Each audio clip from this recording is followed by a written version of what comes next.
Well, it's just going to be me for the next little bit because Jade and his buddies actually just left this morning for a comeback tour of their part-time band. It is rather lonely, but hey, as a wise moose once said, let's rock, baby. There's a piece of hair. There's a piece of hair on my guitar. Rock Band and Guitar Hero played quite a role in my life. Without it, I wouldn't have learned to play the drums, and I wouldn't have played guitar with Rocksmith years later. That is a great game on its own, but not the subject today. Maybe some other time. But even if you never played these games, they were everywhere. They were in bars, malls, schools, clubs, hospitals, dentist office, your grandma's basement, that orphanage you probably didn't even notice. You name it, it was probably there. I was never a pro at these games, despite putting a bunch of hours in them growing up. Muscle memory still kinda messes with me sometimes, but I can at least comfortably play some songs on Expert. Well, not all of them. I was never confident enough to do the harder stuff. Besides, have you seen what the pros are capable of these days? Like, goddamn! But how do you play these games, I hear you ask? Well, it's a simple yet hard to master rhythm game where you get to live out your rockstar fantasies of being in a band. The guitar controller has a strum bar and 5 colored fret buttons: green, red, yellow, blue, and orange. The game gives you 4 difficulty options: easy only giving you the first 3, medium incorporating blue, and hard and expert incorporating all 5. When the colored gem comes down the highway, press the corresponding fret button and then strum when the note reaches the end of the highway. Timing can differ between games, so depending on what you're in the mood for, the timing window can either be decently large or very small, leaving you with very little breathing room for error. There's also stuff like sustains, power chords, hammer-ons, pull-offs, and that last one is signified by gems that are either smaller like in Rock Band, or in Guitar Hero where they look like massive zits that need popping. All you have to do is just tap the button after you strum. Usually. These notes will also show up. In Guitar Hero, they look like stars that have a slight blue glow to them, while in Rock Band, well, if you thought these notes were candy-like before, I shit you not, these are just Tic Tacs. Nail the section that has those notes, and you get a bit of star power, or overdrive. You can also extract more by using the whammy bar on sustains. Once that meter reaches 50%, you can activate it by either tilting the guitar up if your guitar has a working gyroscope in it, emphasis on working, or pressing the select button. Most people probably opt for the guitars that have a big star power button or a foot pedal, and you know what? I don't blame them. It is a bitch to do on some guitars. This doubles your score and makes the crowd go wild until the meter empties. Later games even allow you to hit these notes while overdrive or star power is active, keeping you in the state for longer the better you do. You'll want to hold on to as much star power as you can and activate it at the right moment for not just the best score, but to save your ass if you're about to fail because of this little thing called the rock meter. Ideally, you'll want this thing in the green for most of the song, but if it goes too far in the red, you'll fail the song, and the crowd will just boo you off the stage. Well, unless you're these two, and then you become the boogeyman. Now, this is all just for Guitar Hero. For Rock Band, guitar and bass are business as usual with a stricter timing window, but this is where drums and vocals were introduced. For vocals, it's like karaoke, except you gotta match the pitch, with the window of error shrinking the higher your difficulty. As for drums, hit pad, use pedal. Sounds simple, but it does get rather complicated. Kinda like real drums. I mean, sure, on paper, playing drums sounds very easy, but being good at it, that's a whole other story. Good hand-eye coordination is certainly an advantage to have. It's not 100% accurate, since the first versions of these kits looked like this, which meant you were playing with toms. But there was a cymbals add-on that was made for Rock Band 2 and later, but they didn't split them up until Rock Band 3 when they introduced Pro Mode. At that point, it's like a real electronic drum kit, only it's a third of the size, snaps in half if you look at it wrong, and was stupid because it didn't have a brain. And before you say anything, yes, you can use your real E-kit in Rock Band 3 and 4. It's just a massive pain in the ass on real hardware because you need a specific accessory that costs more than the game itself, and your goddamn liver. It's the main reason why you're not seeing a lot of drum footage from Rock Band and Guitar Hero World Tour onwards. But if you do see it, I probably have the bot playing those, or I just did some whack-ass shit in order to get it playing. If you still don't get my word vomit, don't worry, both games have fantastic tutorials that should teach you the basics and some advanced tech. And that's how you play these games. I'm getting this out of the way now so then I can just talk about all the small changes with every game, and believe me, there's a lot of them. It does explain why the series vanished at the start of 2010, all thanks to a little thing called oversaturation and greed. Oh, it was bad. Remember this image? This was within one goddamn year. Before the series went on hiatus, you'd see these large, heavy, and expensive bundles as soon as you walked into an EB Games or GameStop. or any place that sold video games.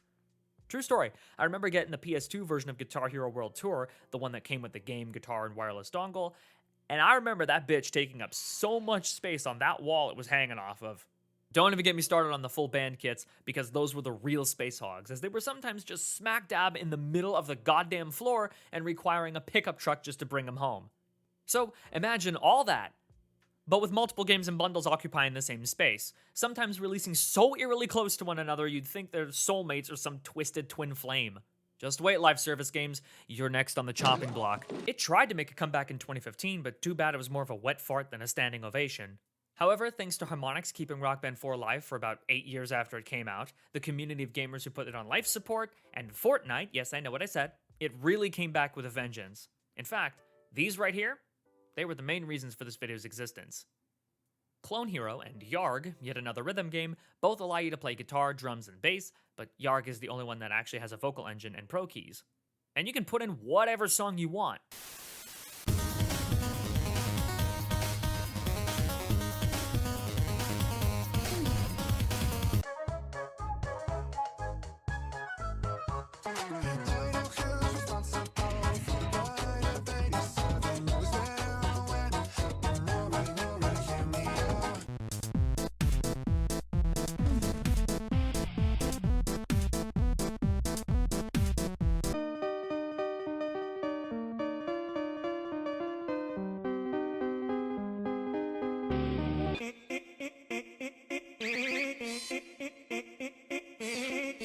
And I do mean whatever song you want.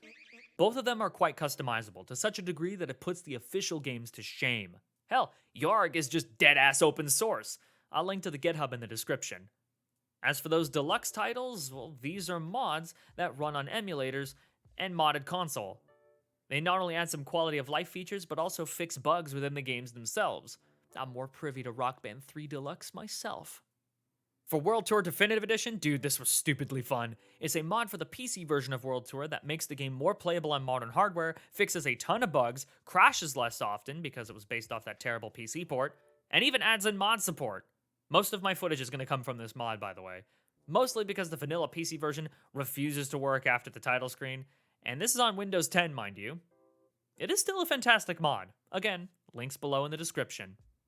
You know what? Let's go the whole 9 yards. Why stop at just Yarg and Clone Hero? Why not tackle the entirety of Rock Band and Guitar Hero? Console, handheld, it's all fair game. I do own some of these games officially, but I am going to have to bend the rules a little bit when it comes to playing some of them for this video. And by the way, for this video, DJ Hero doesn't count, even if it is considered a hero title made by the now defunct Freestyle Games. Simply put, I didn't feel like buying the turntable and game.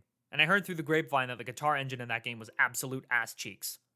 I also won't be covering Rock Band 4 and Guitar Hero Live in depth, more on why later. Keep in mind, I'm not a professional. I'm literally just doing this stuff for fun. Those professional players could probably write a Bible on this shit. Anyway, let's start with the first Guitar Hero game, released exclusively for the PlayStation 2 on November 8th, 2005. The game was originally a partnership between hardware manufacturer Red Octane and music game developer Harmonix, inspired by Frequency, Amplitude, and Konami's Beatmania. That third one came back to bite them in the ass because Konami sued them for multiple patent infringements. Oops. And jumping ahead, this won't be the last time this series will get into legal trouble, but one step at a time here. I jumped into Guitar Hero 1 pretty late. I mean, I started with Rock Band after all. But playing this game now, sure does feel like the first game, alright. The timing window is super tight. Hopos don't really work as advertised. There's a strum limit for some baffling reason, and spoiler alert, this stuff persisted for a very long time. There's no audio or video calibration for modern displays, meaning good luck trying to play this game on anything other than a CRT, and although the setlist is very decent for a first game, most of them are covers. I mean, that's not always a bad thing. It makes sense in the context of the story because you are in a cover band, but the quality of some of those covers varies drastically from song to song. Some sound great, and others are outright jokes. I'd play some examples, but I can't because of copyright, so go check some of them out for yourself. From World Tour onwards, they would thankfully use the original master recordings with the occasional re-recording.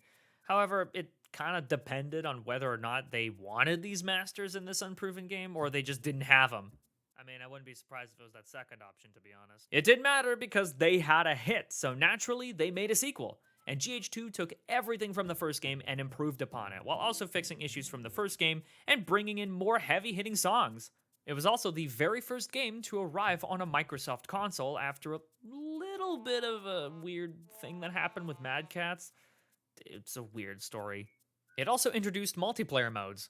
I mean, sure, it was in the first game, but it was rather bare bones. Both players play the song, and whoever got the highest score won. Woohoo, I guess. Here, you've got co-op, where one person plays lead guitar while the other plays bass or rhythm guitar in an effort to not kill each other. Then we have face-off and pro face-off, which are identical to the first game, only, yeah, you're playing at the same time instead of taking turns. Cool. Moving on, we have Guitar Hero Encore Rocks the 80s. Now don't get too excited, it's just GH2 with an 80s aesthetic and setlist. DLC was a new concept around this time, and since the PS2 didn't really support it, it kind of made sense, but this did piss a lot of people off at the time. You're telling me that I gotta pay full price for a glorified expansion? This honestly should have been a warning sign, but nobody listened. This was also Harmonix's final Guitar Hero game, as Red Octane, along with the Guitar Hero IP, was bought out by Activision, and Harmonix was bought by MTV Games. There was a third game before the whole buyout was taking place, but that got scrapped. Instead, Activision got Tony Hawk Pro Skater developer Neversoft to create the next entry in the series. Gone was Rock Apocalypse, and in came Legends of Rock. Released in 2007 on every platform with a living pulse, this was the very first game in the series to reach $1 billion in revenue. Yes, with a capital B, and for good reason. They took what GH2 did and then just cranked it up to 20. The setlist is iconic, the cover songs were actually really good, and they even managed to get real artists in the game. Hell, one of them was on the front goddamn cover. That's right, Slash from Guns N' Roses and Tom Morello from Rage Against the Machines are actually in this game. And if you don't know who Tom Morello is, well, his battle song might be familiar to some. Not only are they playable, but they're also boss characters in this game's new story mode, which is just career mode, but I don't know why I called it that. Previously, career mode was just, play song, watch something, and then get some tubular explanation of what happened. I don't know how else to put it. For this game, do not get me started on this story. It is all kinds of bug nuts. You fight the devil. And that's his name! Just like the previous games, career mode is the only way to actually get bonus songs. And one of them is the most infamous song in the entire series, aside from this one. The only difference is this one got a boost in downloads after the game came out. And that song is Dragon Forces Through the Fire and Flames.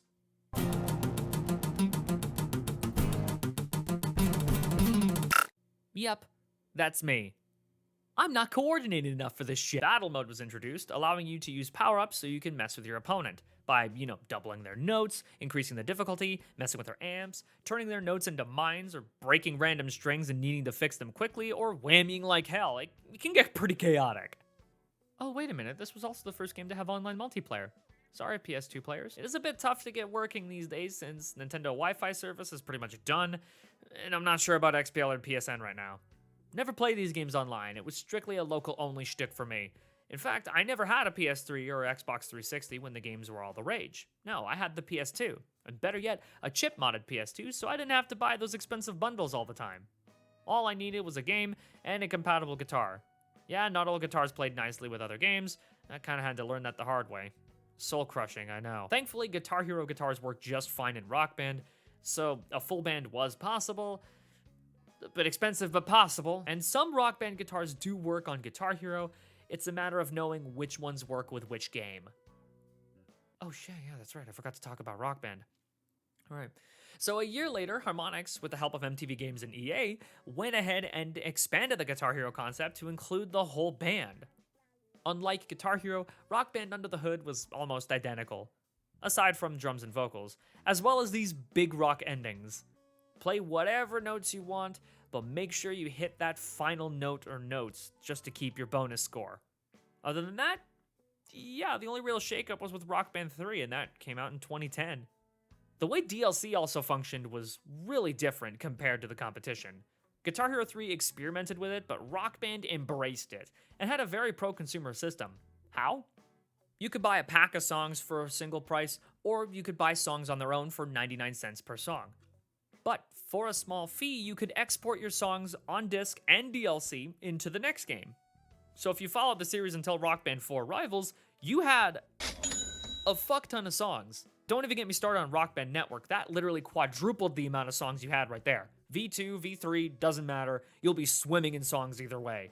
Some couldn't be exported due to legal nonsense, but it is still amazing for the consumer, the devs, the publishers, and the record labels.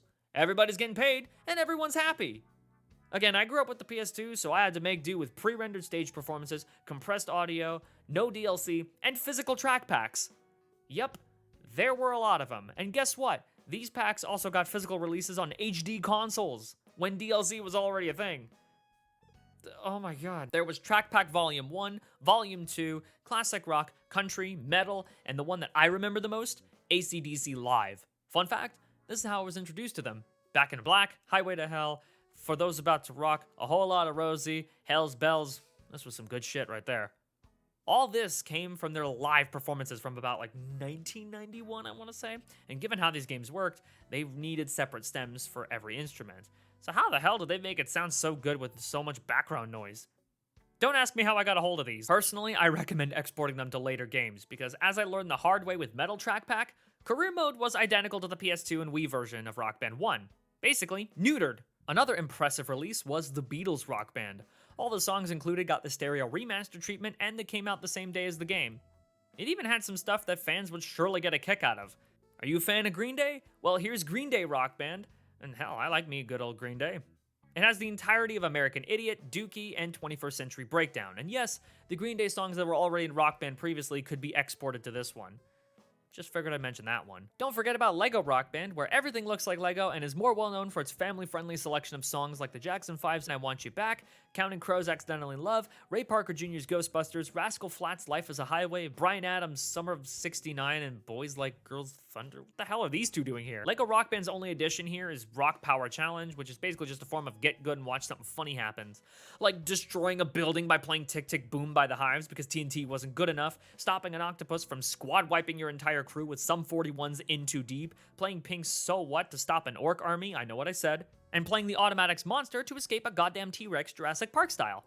Aside from that, yeah, it's business as usual. Alright, enough about Rock Band. How's Guitar Hero doing? Guitar Hero Aerosmith was the first of 3 band-focused games the series got, and was essentially just GH3 with an Aerosmith skin. They did have guest artists, so the title is slightly misleading, so points to Rock Band for consistency, I guess. It was frequently compared to Rock Band since they both dropped around the same year, but joke's on them, it made more money for Aerosmith than all their solo albums combined. Activision eventually had a Rock Band competitor in the form of Guitar Hero World Tour, released the same year as Rock Band 2. And was literally on everything with a pulse at the time, including PC. And by the way, this was the 3rd and final Guitar Hero game to receive an official PC port. The first 2 was GH3 and Aerosmith. However, all 3 were handled by Aspyr, and were held together with duct tape, chewing gum, and positive vibes. Take notes, vibe coders. This is what we like to call spaghetti code. Oh shit. The PC version also made use of Securom DRM. But wait, that could only mean... So we meet again! It does explain why I decided to emulate Guitar Hero 3 and Aerosmith, because I couldn't get them working on PC. Basically, if you just want the vanilla experience, no extra bells and whistles, you play these 3 on consoles. You just won't have access to DLC unless you have a modded console or you already bought them, because they got delisted ages ago. That and the Xbox 360 storefront shut down a while back, so you can't even buy Rock Band DLC either. You can't escape the clutches of death forever, PlayStation 3. Well, at least that KFC money was put to good use. I mean, I mentioned Michael Jackson in a previous video, but they practically doubled the heavy-hitting songs and even the cameos. They got Travis Barker, Sting, Hayley Williams, Billy Corgan, Ted Nugent, Zakk Wylde, Ozzy Osbourne, and Jimi frickin' Hendrix? Hell yeah, that money was put to good use. They even have a rocker creator. That's pretty decent if a little limiting, but if you're using a guitar to make your rocker, then it's gonna be super awkward. I'll gladly take the console keyboard over this shit. I did mention why I didn't record any other instruments for this video, but for this, I got a good reason for that. The kit looks like this, and the highway looks like this. What is that? I won't go over it here, but all you need to know is that it is super scuffed. Thankfully, it does support Rock Band kits, but the charting is a bit iffy, and for some baffling reason, you are never going to get the full score in World Tour because the GH kits carry a multiplier. New mechanics were also implemented for both drums and guitars, and they worked about as well as you'd think. There are way more issues under the hood that I really can't get into right now, but this video by Addy Mills goes over how the drums in Guitar Hero are absolutely broken, so go check that out for the full explanation. Bass introduced open notes, which is pretty simple. All you have to do is strum when the purple line hits the strike line. And the guitar introduced tap notes. When you see a trail in these semi-transparent notes, just tap the buttons. No strumming required.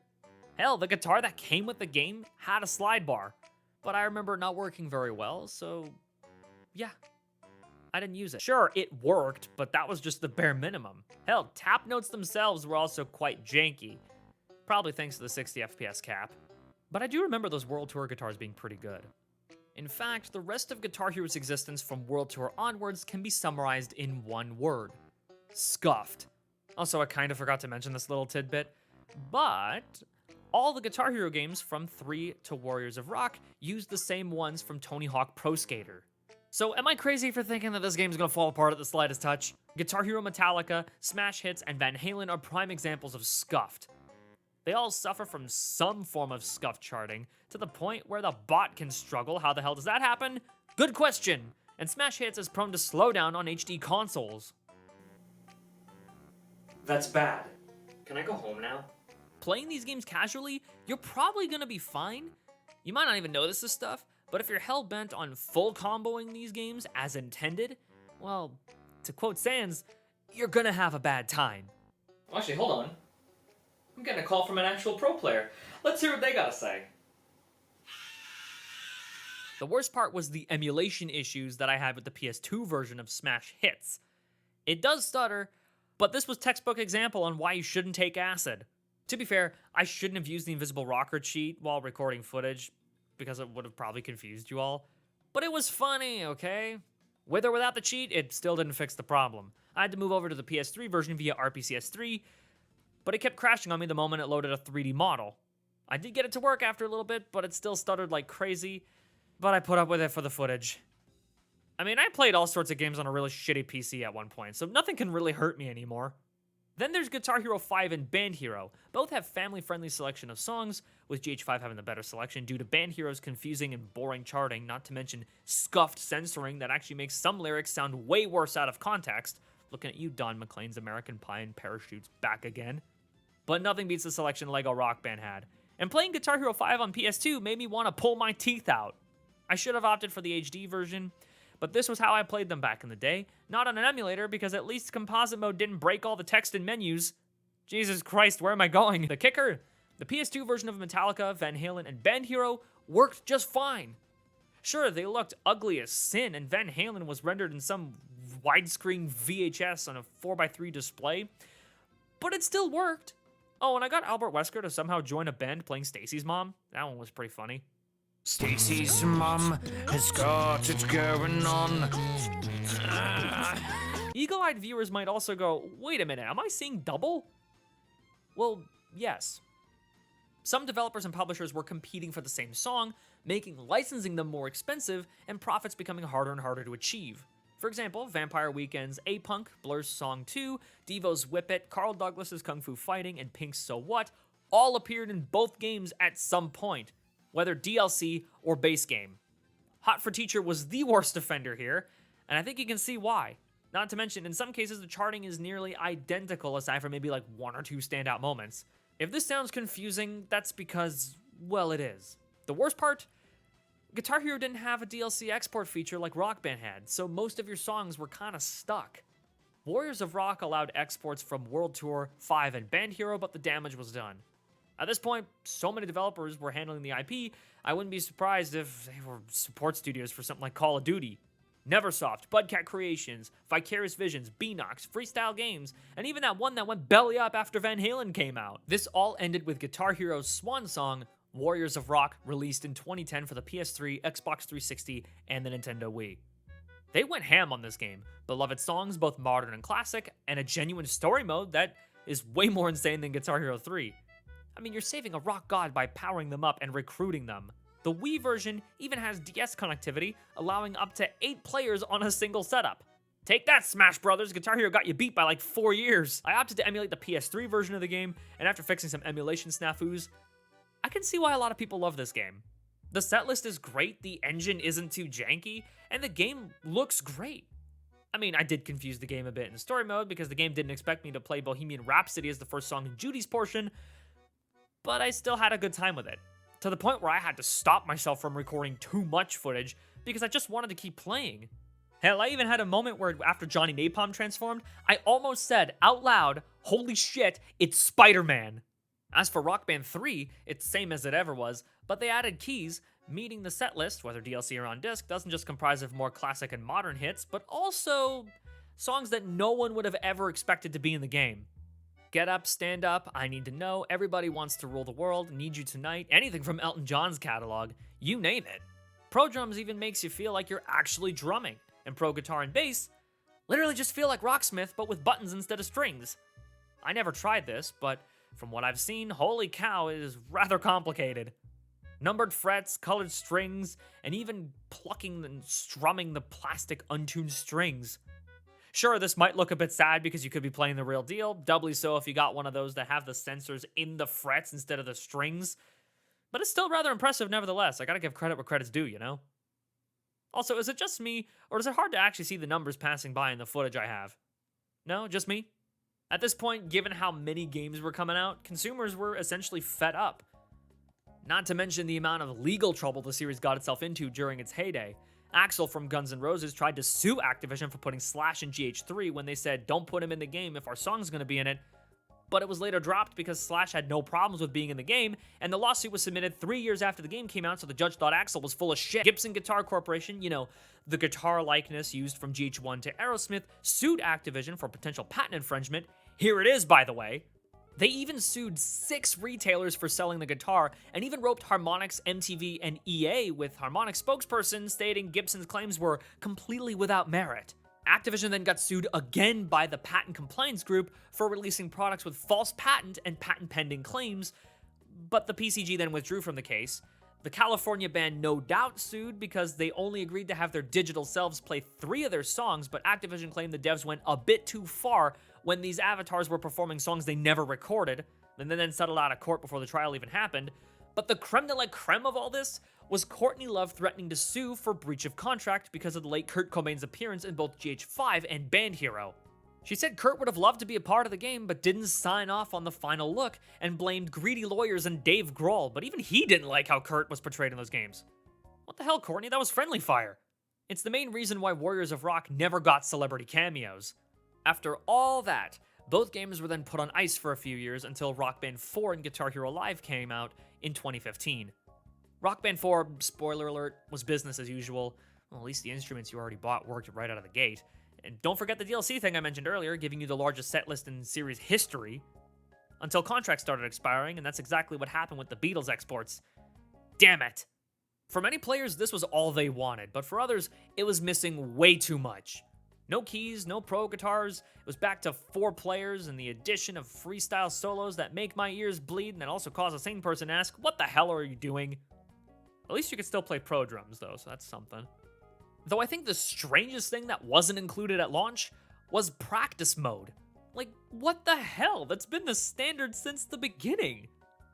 Sure, it was added back via free patch, but still an odd thing to not include at launch, you know?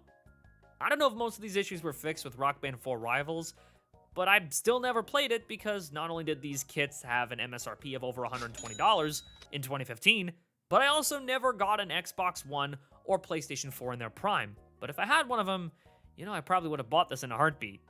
There was a PC version in the works on this Kickstarter-like service called Fig, but it failed hard. I wonder why.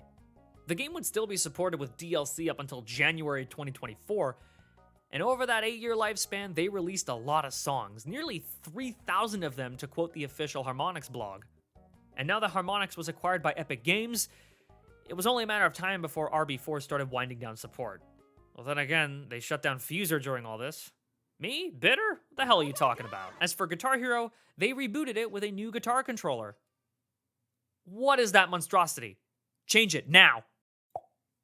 Oh shit. I never played this one because, again, controller was expensive, and the game just didn't click with me unlike Rock Band 4 or even other titles.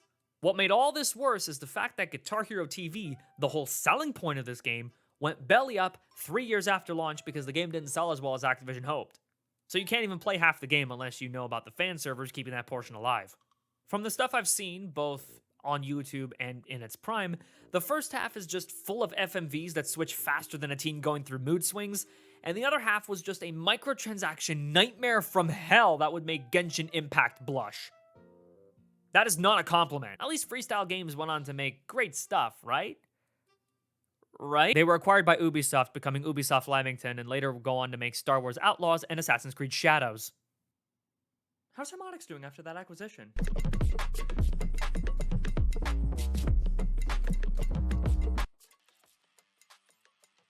Man, I am so loving my life choices right about now. Yeah, I bet you didn't expect this game to appear on the channel. Yeah, the live service game that's made billions with a capital B has a Rock Band game in it. Sure, my footage is out of date by a few seasons, but it's fine. My opinion really hasn't changed on it much. All 4 instruments are here and accounted for, and normally you'd use your keyboard and tap the notes that slide down the highway. Quick tip, those arrows tell you to release the button. You can also emote during breaks in the song, and later updates made some emotes sing to the beat of the music and shows you when they take place, so that's pretty nifty. Songs in the setlist would swap around every now and again, but if you wanted to play a song without waiting for it to be in the rotation, they're either in the Battle Pass, or you can get some of them in the shop for 500 V-Bucks. 500 V-Bucks for one song. Well, I really shouldn't be judging for the record. I got Muse's Hysteria and FC that song on pad bass like there was no tomorrow. No regrets, by the way. I almost thought this game was going to be a soulless rock band, but after playing it for a bit and getting better, as well as the constant quality of life updates and bug fixes, I actually kind of liked it. It became one of my favorite sub-games in Fortnite. Don't get me wrong, it was among one of the buggier sub-games when it first came out, but even after all these quality of life fixes and patches, I still encountered bugs. Even shader compilation stutters that ate up my inputs, and that was after I installed the pre-compiled shader cache, mind you. My only gripe?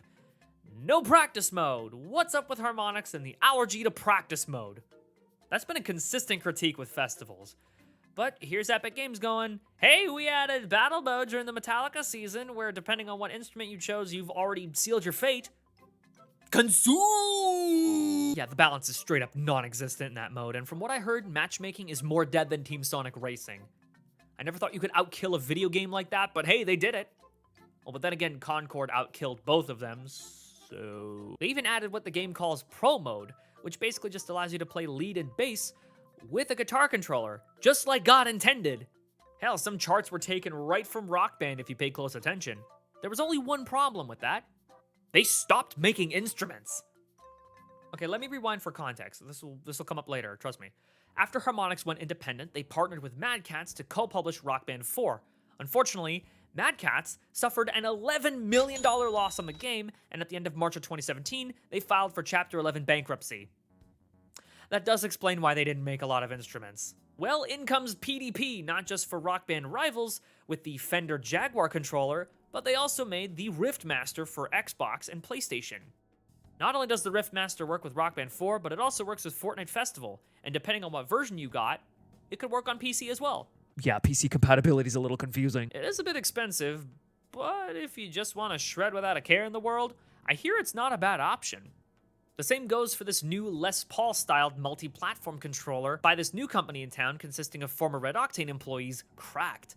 And Cracked is right. Have you seen the compatibility for this thing on their website? Mother of God! I never tried it, but I heard nothing but good things about it. You can also use your keyboard if you're broke, but why would you put yourself through that?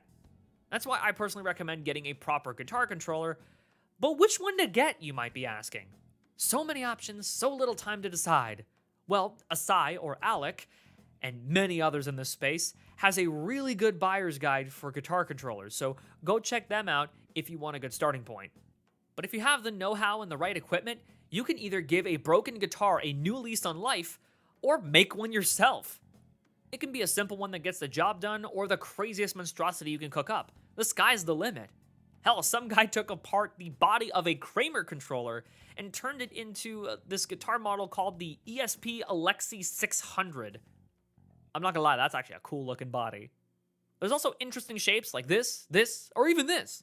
I ended up using the Rock Band 1 Fender Stratocaster for my playtime with these games. The buttons are loud and clicky, and the strum bar is super mushy. This son of a bitch squeaks. Not my favorite, but I got the job done. Don't mind the elastic band on the whammy bar. It went flaccid and needed a pick-me-up. I also found this Flying V-styled guitar. It's for the PS2 and it requires batteries, and the dongle is far more expensive than the guitar itself after looking up the model number on eBay. But at least I didn't pay a single dime for it since it was just chilling on top of a cat tree on the side of the road. Honestly, stick with what you're comfortable with. But hold your horses, folks. We've still got the handheld games to look at.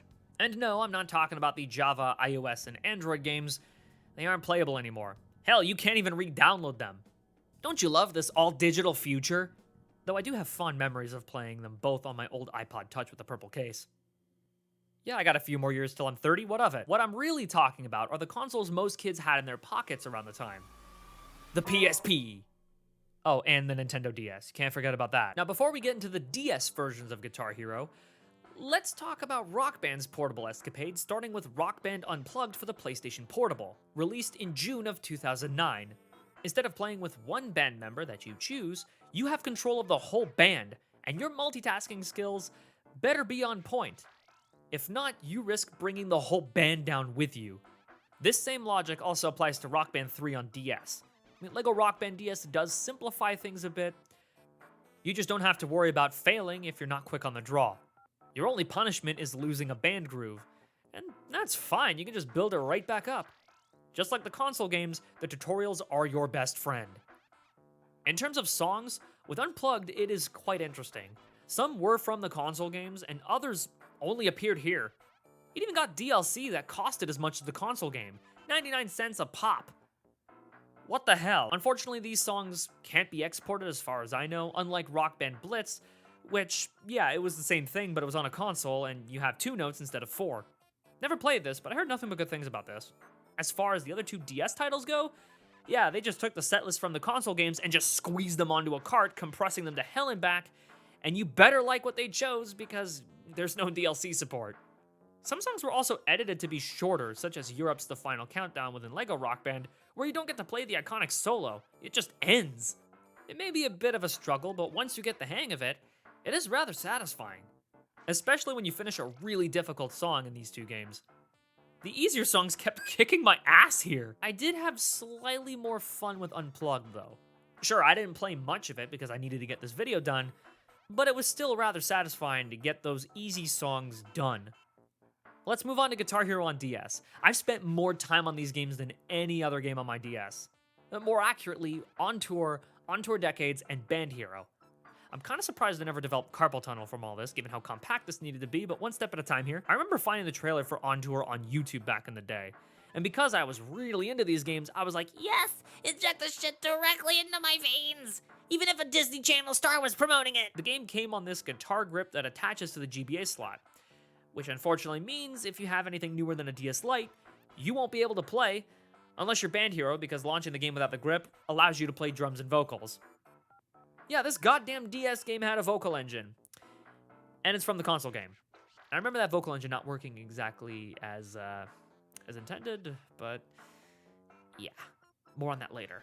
Also, hold on, can we circle back to the grip for a second here? We're missing some buttons.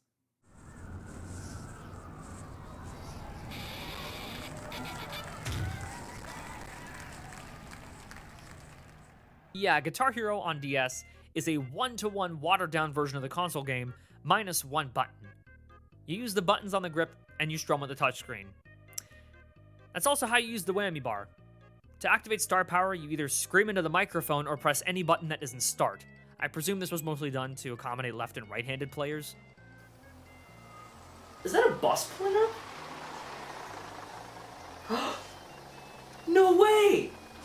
It's the bus to Hand Cramp City! Yeah, it does cause hand cramps after a while. I used an emulator and a real guitar controller. I'll leave tutorials on how I got it working in the description. But I really started to feel the burn. The hand cramps aren't as bad as, say, Kid Icarus Uprising or Metroid Prime Hunters. Those are far worse, but you should still take those breaks when you can. The setlist here is rather interesting, to say the least. All 3 games have songs that have either been in the series before, appeared in future titles, or their competitor, or even popped up here and nowhere else, just like in Rock Band Unplugged, minus DLC. Examples of that third part include Smash Mouth's All-Star, Incubus's Animali, Europe's Rock the Night, Veruca Salt's Volcano Girls, Skid Row's Youth Gone Wild, Leonard Skinner's I Know a Little, and way more. For Band Hero, aside from a few songs, the setlist is completely different compared to its console counterpart. All 4 games still suffer from really scuffed charting and shoddy censoring. Some really caught me off guard, like with Avril Lavigne's Girlfriend in Band Hero. Like, seriously, what the hell were they thinking? Wait a minute. That game even had a rocker creator. A very limited one, way more limiting than Rock Band 1 and 2, and even Guitar Hero World Tour. But it's there. Here's my band lineup. We've got myself, Beta B, Curb, and Kelf. I call this band Check Luffy. The game will also occasionally tell you to try out this new thing called Stunts, and it just gives you a minigame to do mid-song. And they all use the touchscreen. What minigames you get is completely random. You could be breaking an amp, crowd surfing, saving a groupie, jumping into the crowd, tossing free swag, or giving out free high fives while trying not to slap someone's baby. And that's about it. Why is this baby at a rock concert? Doesn't matter, I still managed to slap one by complete accident. Succeed and you get some star power, while also allowing you to play less of the song. A godsend for some of the harder songs in this game. Especially because if you fail, you just keep going, and it just says, yeah, you suck. You can still activate star power normally if you don't want to play the minigame. And on an emulator, it's rather problematic. For some baffling reason, the game doesn't tell you that you can activate star power or stunts with the R and L button. There was no option, so I assumed it just wasn't there. But my reaction to this says otherwise. Alright, come on. Rock out. Come on. I have it set to high. What is this? What is this garbage? It's so ass backwards that I can't use the buttons to activate star power. It's so stupid. Can I actually activate this with the L and R buttons? I really wish I could. Oh, I can activate star power with the shoulder buttons. And I did not know I could do that. I guess the game just decided not to let me do that with guitar, I guess. Or unless I could do that. It's a shame that the guitar grip doesn't work on Wii U because it would have made playing this game a hell of a lot easier. After playing all 4 of these games back to back, I never want to play these again. Sure, there was a few moments that I forgot to activate a portion of that strumming script that I needed. That was on me. And I know that there's a nostalgic part of my brain that doesn't want to go harsh in this game, but I already put him in a dog cage and threw away the key. And full disclosure, he is rather vicious. I mentioned the scuffed charting earlier, but the frame rate is cut in half. Certain songs also sound super compressed, and the strum limit from earlier games makes a return, making some songs, especially on the NTSC version, impossible to full combo. Plus, Expert has a really bad difficulty curve. Some songs are fine to play in this compressed format. Dare I say, it can be rather comfortable. But others just actively piss me off. The worst offender in all this? The Expert charting of Ozzy Osbourne's I Don't Wanna Stop from On Tour. I love this song, but it can even break the toughest of men. Sure, you look like you could be fine, but once you get into the solo, you're kinda screwed. I can't play the audio because it uses the original master recording, but my strategy is to hog as much star power as possible and just hope to God the solo ends before it ends me. Sure, my strategy's from 17 years ago, but I'm never playing these games again after this video, so you can bite me. Though to be honest, I did have a much better time with On Tour Decades. The only song that gave me trouble was Sweet Home Alabama. How the hell can anyone hit this within Solo 3B? Aside from that, yeah, it was rather comfortable. Dare I say, fun. I felt like a kid again. It also helps that they got some good songs, too. Most of them were from before my time, but they were still very good. I was even singing along to some of them while recording, to the point where I accidentally activated star power. I thought that was pretty funny. As for Band Hero, guitar and bass are, business as usual, but drums and vocals? No. Just no. The drum controls are just odd. Given my choice of controller, it was cramp-inducing, more so than the grip. And as for the vocal engine, it was the most unresponsive piece of shit things I've ever had to deal with. Even with the sensitivity set to high. The only way I could kind of get it to work was to deep throat my mic and mumble the song as if I were blackout drunk. If you think I'm kidding, the footage should speak for itself. I have a feeling this isn't gonna work. I should probably move the pop filter out of the way, so now you're just all of a sudden gonna be hearing you're probably gonna be smelling my breath from this, but screw it. We're gonna do this anyway.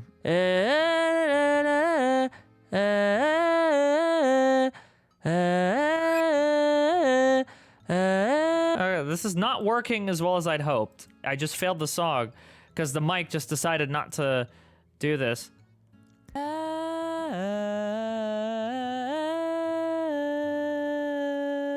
I think speaking might be fine, hopefully.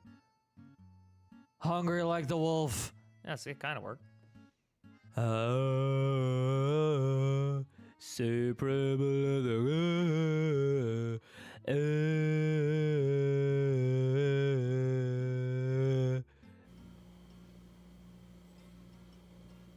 Why did I sound like Sylvester Stallone? While I was recording drums and vocals for Band Hero DS, I actually recorded my microphone so that I can refer to my unorganized and very sporadic thoughts while I'm editing. So what you're about to see is some of my favorite moments that I managed to pull out from all this, because I deadass just gave up.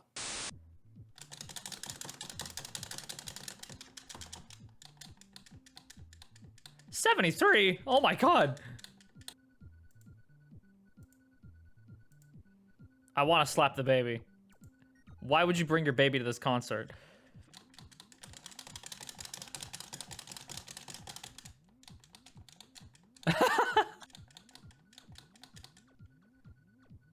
Wait, that was it? That was pathetic. That's it? Like, why'd the song end there? Is there a part 2 to this crap? What is this?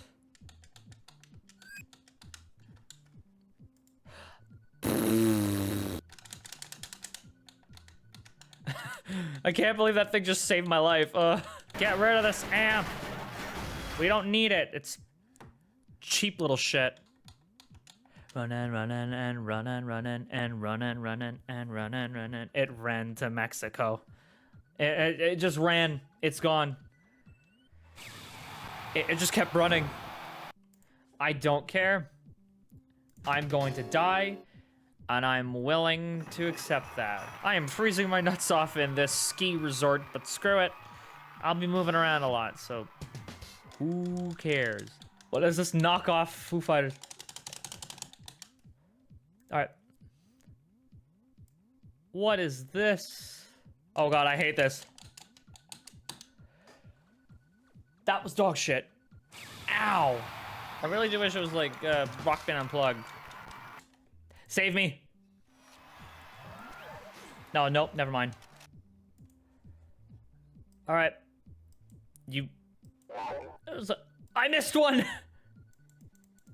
I'll pull this guy. Pull this guy up. Oh.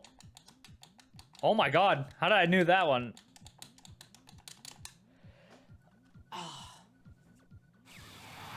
This... Oh my god. I could see why, I can see why people would use the pad.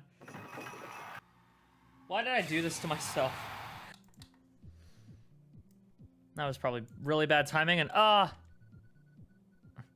Yas beta B. Hit it. The same guy, that guy's getting a fish. That guy's, two guys getting a fish. What the hell? Out of those clothes. To the moon. That's so. I'm just gonna. Yoink. I said yoink.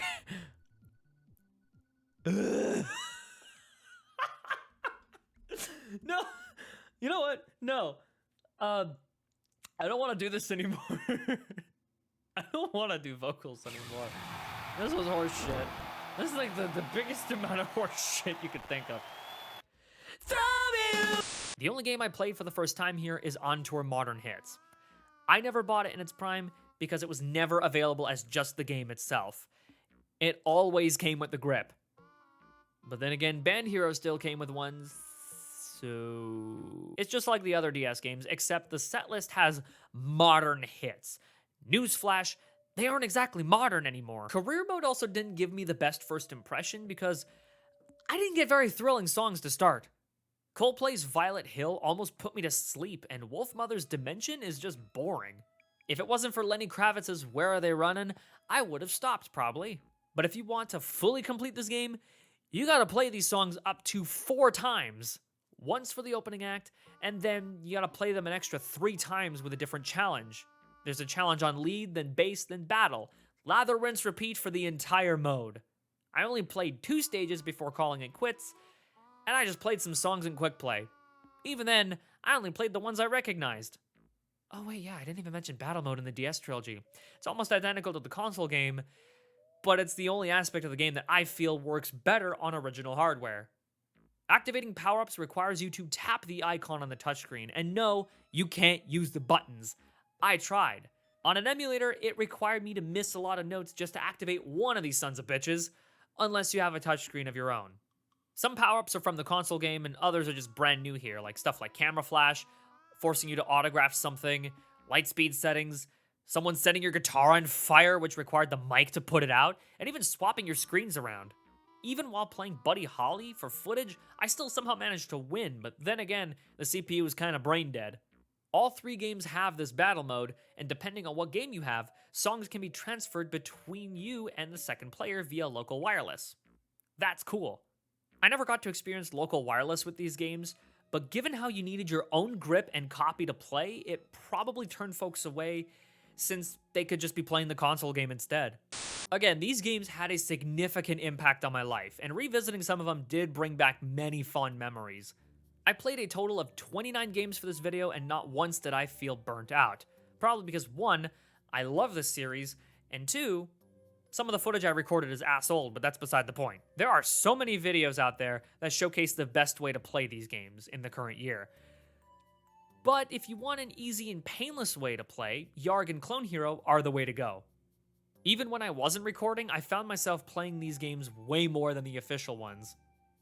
But speaking of those official titles, I can only recommend 7 of them. Don't play the other games unless you're super curious.